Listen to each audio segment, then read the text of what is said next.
अस्सलाम वालेकुम। उम्मीद है सारे दोस्त खैरियत नाल होवोगे। दरिया सतलुज का पानी काफ़ी घट गया है तो हुण बन्ने बुन्ने नज़र आवन लग गए ने, कोई राह ते चलना सौखा हो गया है। तो अज मैं ते मेरे दोस्त नाल नूर अहमद साहब ते डॉक्टर आबिद साहब असीं तैयारी कीती कि चलिए यार दरिया वाली साइड दी जिहड़ियां ज़मीनां सी उन्हां नूं वेख आईए। इहदे विच डॉक्टर साहब साडी रहनुमाई फरमावणगे, उन्हां नूं इस राहां नाल ज़्यादा अवेयरनेस है। सोटा उन्हां पकड़ लिया है, ਅਸੀਂ ਚੱਲਣਾ ਸ਼ੁਰੂ ਕਰਤਾ ਜਨਾਬ। ਇਹ ਵੇਖੋ ਐਡਾ ਐਡਾ ਪਾਣੀ ਹੈ ਰਾਹ ਤੇ, ਇਨਸ਼ਾਅੱਲਾ ਜਾਵਾਂਗੇ। ਇਸ ਤੋਂ ਬਾਅਦ ਜੀ ਕੀ ਤਬਦੀਲੀ ਆਈ ਹੈ ਜ਼ਮੀਨਾਂ ਦੇ ਵਿੱਚ ਉਹ ਵੀ ਤੁਹਾਨੂੰ ਸਾਰੀ ਅਸੀਂ ਵਿਖਾਵਾਂਗੇ। ਇਸ ਤੋਂ ਬਾਅਦ ਵਾਲੀਆਂ ਵੀਡੀਓਜ਼ ਜਿਹੜੀਆਂ ਨੇ ਉਹ ਇਦੋਂ ਜ਼ਿਆਦਾ ਦਿਲਚਸਪ ਨੇ। ਦਿਲਚਸਪ ਤੋਂ ਮੁਰਾਦ ਉਹ ਕੋਈ ਅੱਛੀ ਖਬਰ ਨਹੀਂ ਹੈ, ਲੇਕਿਨ ਕੀ ਤਬਦੀਲੀ ਆਈ ਹੈ ਜ਼ਰੂਰ ਉੱਥੇ ਨਜ਼ਰ ਆਏਗੀ। अस्सलाम वालेकुम। उम्मीद है सारे दोस्त खैरियत नाल होवोगे।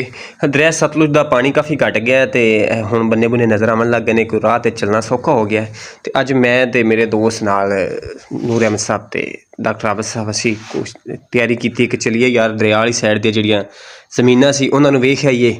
इहदे विच डॉक्टर साहब साडी रहनुमाई फरमावणगे, उन्हां नूं इस राहां नाल ज़्यादा अवेयरनेस है। सोटा उन्हां पकड़ लिया है, ਅਸੀਂ ਚੱਲਣਾ ਸ਼ੁਰੂ ਕਰਤਾ ਜਨਾਬ। ਇਹ ਵੇਖੋ ਐਡਾ ਐਡਾ ਪਾਣੀ ਹੈ ਰਾਹ ਤੇ, ਇਨਸ਼ਾਅੱਲਾ ਜਾਵਾਂਗੇ। ਇਸ ਤੋਂ ਬਾਅਦ ਜੀ ਕੀ ਤਬਦੀਲੀ ਆਈ ਹੈ ਜ਼ਮੀਨਾਂ ਦੇ ਵਿੱਚ ਉਹ ਵੀ ਤੁਹਾਨੂੰ ਸਾਰੀ ਅਸੀਂ ਵਿਖਾਵਾਂਗੇ। ਇਸ ਤੋਂ ਬਾਅਦ ਵਾਲੀਆਂ ਵੀਡੀਓਜ਼ ਜਿਹੜੀਆਂ ਨੇ ਉਹ ਇਦੋਂ ਜ਼ਿਆਦਾ ਦਿਲਚਸਪ ਨੇ। ਦਿਲਚਸਪ ਤੋਂ ਮੁਰਾਦ ਉਹ ਕੋਈ ਅੱਛੀ ਖਬਰ ਨਹੀਂ ਹੈ, ਲੇਕਿਨ ਕੀ ਤਬਦੀਲੀ ਆਈ ਹੈ ਜ਼ਰੂਰ ਉੱਥੇ ਨਜ਼ਰ ਆਏਗੀ। अस्सलाम वालेकुम। उम्मीद है सारे दोस्त खैरियत नाल होवोगे।